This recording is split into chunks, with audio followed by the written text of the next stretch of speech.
everyone, it's me, Janie B, and welcome back to my channel, Sparkle in the Darkness. For today's video, I am going to... Did you hear my doggy?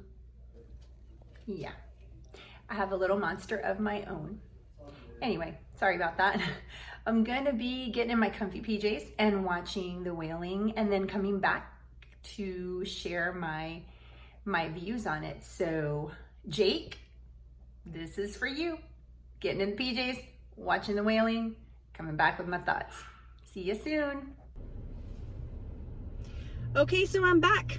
Wailing has been watched and it is the next day. I am wearing my sunglasses and you may wonder why I'm wearing my sunglasses. I am wearing my sunglasses because my sleep was pretty wrecked last night. Why was my sleep pretty wrecked last night? It was courtesy of The Wailing, which gave me some weird but vivid dreams. So then once I wake up from a dream, it interrupts my sleep. It's hard for me to get right back into it. So that is why I'm wearing my shades, and that is, here we are with our Wailing review. All right, so where to start? Oh my goodness, I don't even know where to start. How about we do this? I'm going to give my overall thoughts on the movie and whether or not you should go watch it. So if you haven't, I won't get into it too much. So I'll do that part first. And my reason for not really going into the plot of the movie in great detail is because if you haven't watched it, you don't need to see any trailers. If you haven't yet, if you haven't read anything on it, don't do it. So that's why I'm not going to get into detail with that. If you have watched the movie, you really don't need me to get into detail and to ramble on about a plot that you already know about. So that is why I'm not really going to go into too much with that. Okay, so let's do the part. I'm going to do the part that's not spoilery so that people that haven't watched it can listen to my little speech on it. And then when that's done, we'll go into the spoiler section, and then I'll talk more in depth about what I liked and my gripes with the movie. All right, so non-spoilery. Here we go. You need to go watch this movie if you like horror movies, if you love horror movies, if you love suspense, and you need to go watch it. Carve yourself some time. You're gonna need over 2 hours. I'm not quite sure. I know it's 2+ hours runtime, but trust me when I tell you, it is rewarding. You'll be glad you stuck with it. My eyeballs were glued to the screen the whole time. So that says a lot.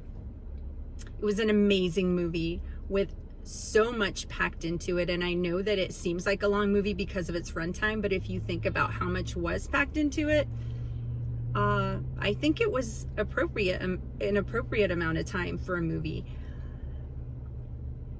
But like I said, slow burn, but with a lot packed into it, and it's very rewarding as it evolves and turns into things that you don't see coming.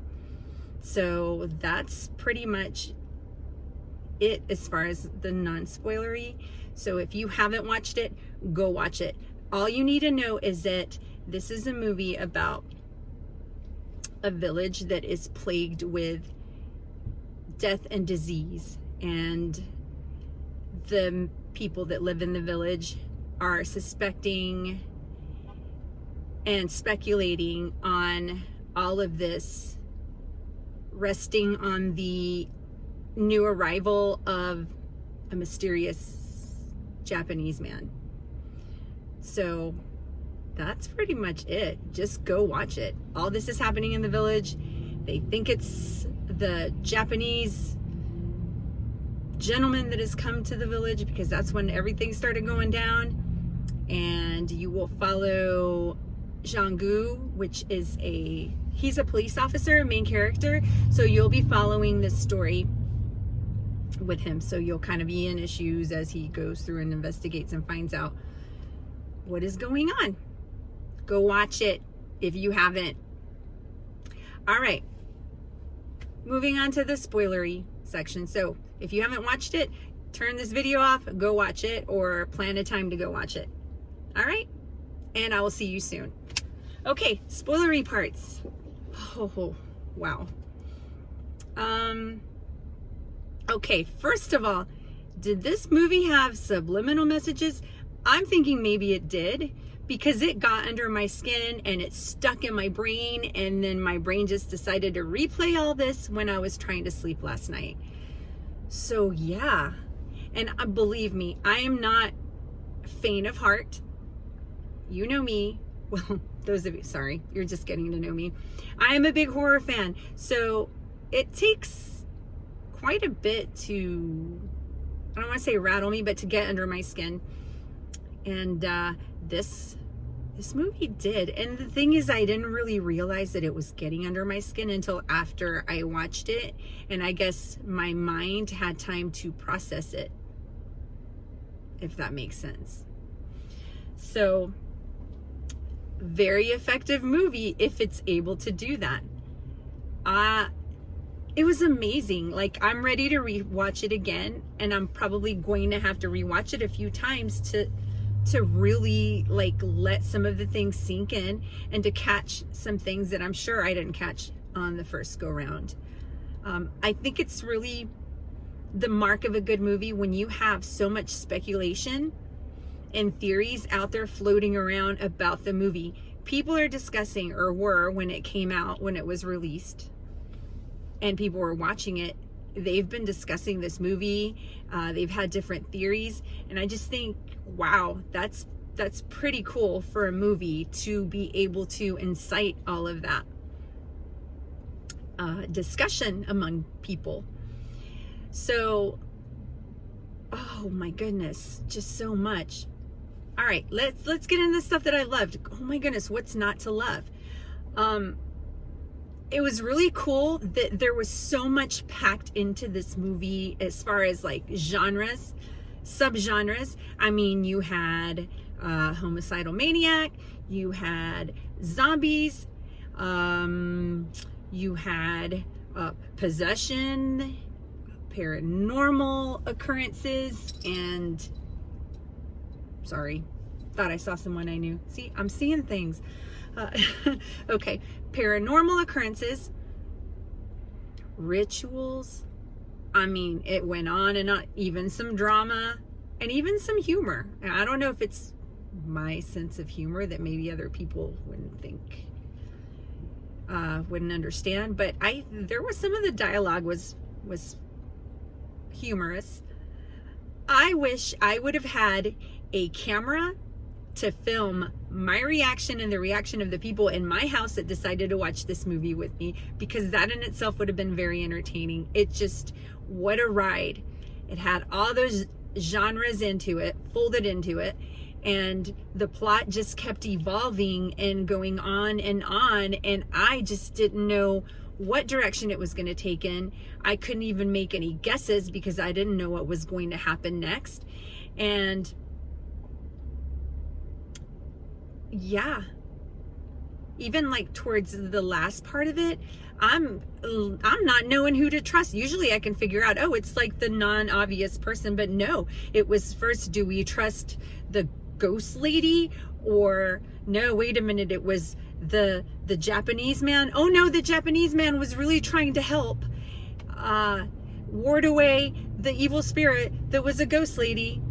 And then it ended up being where the ghost lady's like, no, it's not me, it's the Japanese guy spirit, and then it's the shaman. And I did not know who to trust, but I did love that. And oh my goodness, I just feel like I'm rambling because there's so much that I loved about it.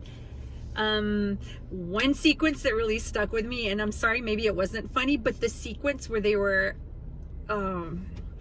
fighting with the zombie that got out of his car. I don't know if it was something the Japanese man, he did some kind of ritual, and then the guy got up, left his car, and he was a zombie. I just need to go back and rewatch this. So much detail in it.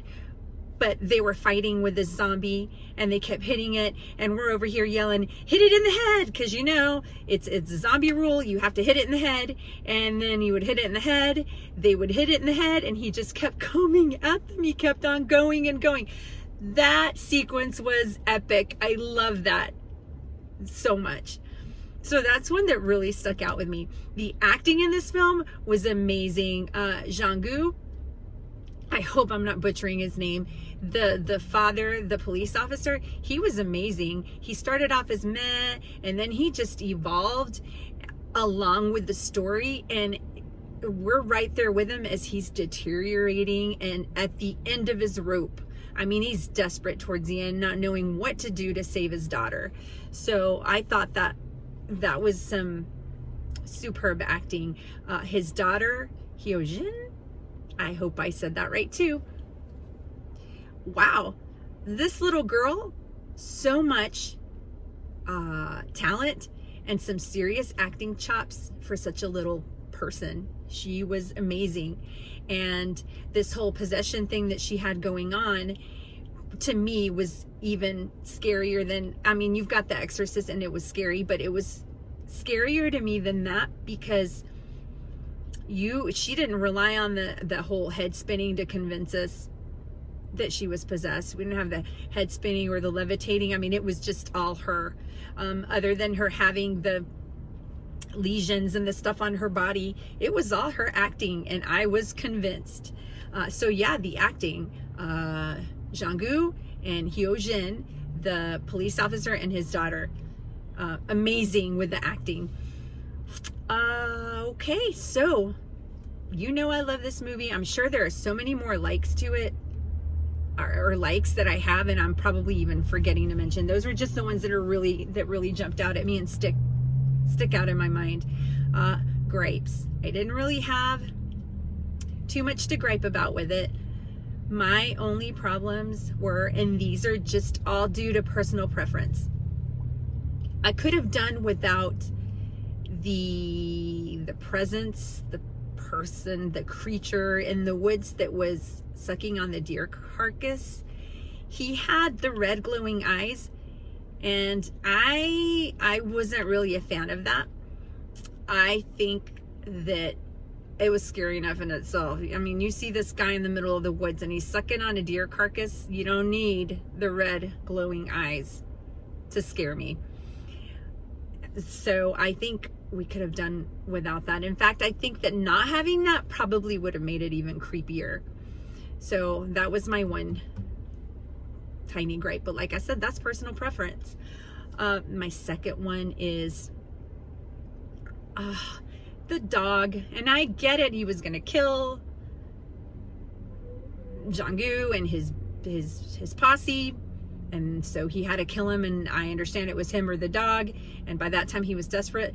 I just have such a hard time with animal killings in movies. I can watch all kinds of stuff, you can throw it at me, but there's something about watching animals die. So between the dog, and I realized it was off screen, but just hearing it, but I mean, hey, there's an effective film if you can make me cringe that way and get upset. So the dog, and I'm sorry, the chickens even, when they were having their two competing rituals, and the chickens, and you have the black ones, and you have the white ones, and then the goat, and it's just, it's cringe inducing for me. But I really need to work on that. I get it, it's not real, but it seemed very real. Those were my only two gripes. And like I said, those are personal preferences. Those are my hang-ups. And that's it, pretty much. I love this movie. I need to just go watch it again, and I'm ready to go watch it again. Even if it did stick in my mind and give me some weird dreams, nightmares, the first go around. I'm sure that was it. I won't have it again. But, oh my goodness, Jake, thank you so much for recommending that. And yeah, I'm kicking myself because I was too lazy to read the subtitles before, and I really missed out on a really good movie that I could have watched a long time ago. So The Wailing, I loved it. Please drop a comment below. Let me know what you think about it. I mean, is there anything you liked in particular? Did you have any other gripes? You know, what were your things that you didn't like about the movie? Your overall opinion on it. Don't forget to hit the subscribe button and the little bell icon to be notified of when I upload my next video. Sorry that I got a little rambly, but oh my goodness, this movie, it warrants the rambling on. There's just so much there to examine and discuss. All right, so that is it for this video, and I hope I see you again soon. So until then, this is Jamie B, and this is Sparkle in the Darkness, and we will see you next time. Bye.